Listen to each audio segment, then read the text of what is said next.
ಇಡ್ಲಿ ದೋಸೆ ನಮ್ಮ ದೇಶದ common breakfast. ಅಕ್ಕಿ ಬೇಳೆ ಮಿಶ್ರಣವನ್ನ ರುಬ್ಬಿ ಹುದುಗು ಬರಿಸಿ ಮಾಡುವ ಈ ತಿಂಡಿಗಳು ಆರೋಗ್ಯಕ್ಕೆ ಬಹಳ ಒಳ್ಳೆಯದು. ಆದ್ರೆ ಈಗ ಎಲ್ಲವೂ ಮಾಡರ್ನೈಸ್ ಆಗಿರೋದ್ರಿಂದ ಇನ್ಸ್ಟಂಟ್ ಅಥವಾ ರೆಡಿಮೇಡ್ ಇಡ್ಲಿ ದೋಸೆ ಬ್ಯಾಟರ್ ಕೂಡ ಎಲ್ಲಾ ಕಡೆ ಸಿಗುತ್ತೆ. ಆದ್ರೆ ಇದು ನಿಜವಾಗ್ಲೂ ಆರೋಗ್ಯಕ್ಕೆ ಒಳ್ಳೇದಾ? ಈ ಹಿಟ್ಟಿಗೆ ಏನೇನ್ ಹಾಕಿರ್ತಾರೆ? ಇಲ್ಲಿದೆ ಡೀಟೇಲ್ಸ್.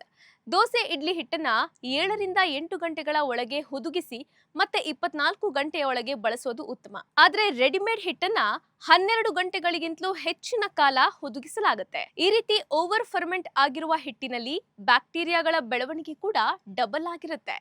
ಅತಿಯಾದ ಬ್ಯಾಕ್ಟೀರಿಯಾಗಳಿಂದ ಗ್ಯಾಸ್, ಬ್ಲೋಟಿಂಗ್, ಅಜೀರ್ಣದಂತಹ ಆರೋಗ್ಯ ಸಮಸ್ಯೆಗಳು ಕಾಣಿಸಿಕೊಳ್ಳಬಹುದು.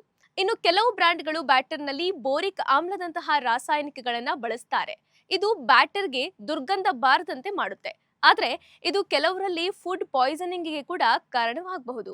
ಹಾಗೆ ಈ ಹಿಟ್ಟುಗಳು ಪ್ಲಾಸ್ಟಿಕ್ ಕವರ್ಗಳಲ್ಲಿ ಪ್ಯಾಕ್ ಆಗಿರುತ್ತವೆ.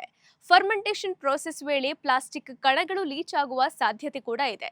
ಈ ಎಲ್ಲಾ ಕಾರಣಗಳಿಂದಾಗಿ ರೆಡಿಮೇಡ್ ಹಿಟ್ಟಿನ ಬಳಕೆಯನ್ನ ಅವಾಯ್ಡ್ ಮಾಡಿ. ಇದೇ ರೀತಿಯ ಇನ್ನಷ್ಟು ಹೆಲ್ತ್ ಟಿಪ್ಸ್ಗಾಗಿ ಡಾಕ್ಟರ್ ಬಾಸ್ ಯೂಟ್ಯೂಬ್ ಚಾನೆಲ್ನ ಸಬ್ಸ್ಕ್ರೈಬ್ ಮಾಡಿ.